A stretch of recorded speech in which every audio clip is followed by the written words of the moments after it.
Look around you. Everything you see, touch, or think about has a name. In grammar, these names, whether in English or Hindi, are called nouns or sangya.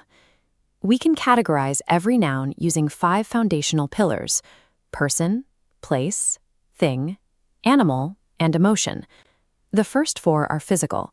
You can point to a specific person like Ram, a place like India, an object like a book, or an animal like a dog. The 5th pillar covers things we experience rather than touch. When we name an internal state like happiness or khushi, it still functions as a noun. Identifying these names is the first requirement for building a sentence.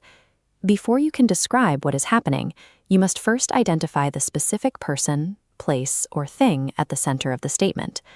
Nouns are also divided by their scope. Common nouns, or jativachik, refer to general categories, while proper nouns, or vyaktivachik, identify specific names.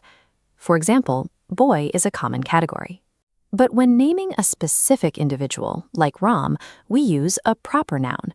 In English, these specific names are marked with a capital letter to show their unique identity.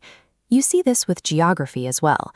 City is a general category, but Delhi is a proper noun, identifying one specific location. Distinguishing between these 2 types allows you to be precise, letting your listener know if you are talking about a general group or a specific individual. Sometimes one word represents a whole group. These are collective nouns, or samufavachak. Think of individual players being referred to as a single team.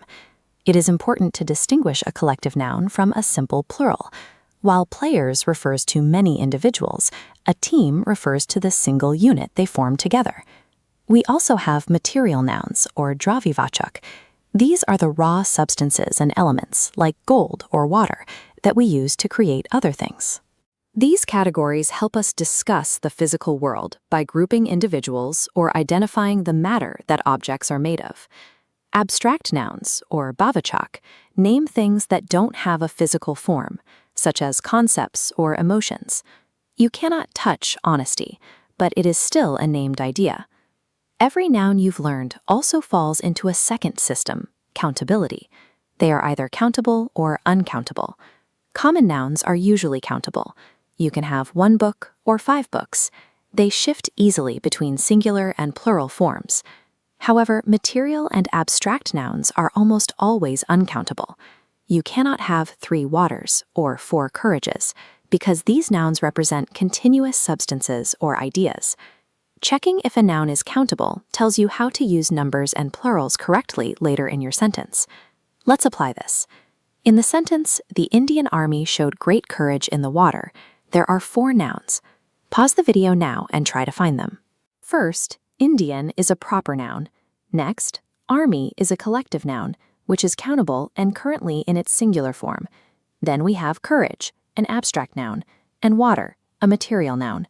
Both of these are uncountable. Use this cheat sheet as a reference. It summarizes the 5 types and the rules for number and countability. By categorizing nouns this way, you determine the labels for your subjects. This allows you to choose the correct verbs and modifiers needed to complete your thoughts.